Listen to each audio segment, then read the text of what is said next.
Welcome to Chinatown, mga ante. Maka-welcome, kala mo sa kanya, char! Thank you nga pala sa company namin sa palibreng food. Unahin na nga natin itong seafood pancit canton gisado, dito yan sa Ongpin Street, President Grand Palace.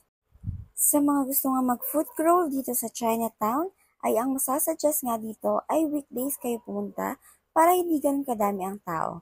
Dahil yung mga daanan naming food ay talaga namang pinipilahan. Sana all! Oyster cake sa Chuan Ki Chinese fast food, dito naman yan sa Ongping Street, Yuchenko. Kikiam sa quick snack. Ito namang kinakain ni Buntis ay lumpia sa New Pong Heng Carbajal. At hirap na hirap nga si ante niya sa pronunciation.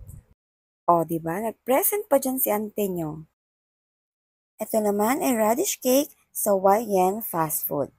Ito naman yung tinake out namin na spare ribs, hakaw, at chicken feet sa Benavides Street YN Fast Food. What's this? What's this?